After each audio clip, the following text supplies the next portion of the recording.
கோளும் ஒன்றாய் காண அங்கு கற்பகம் என்னும் கடவுளின் மெய்யில்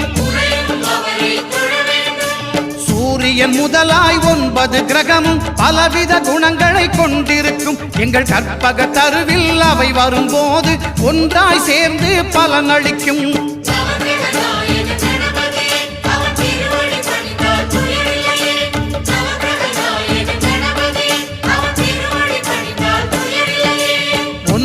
கோளும் ஒன்றாய் காண அங்கு கற்பகம் என்னும் கடவுளின் மெய்யில்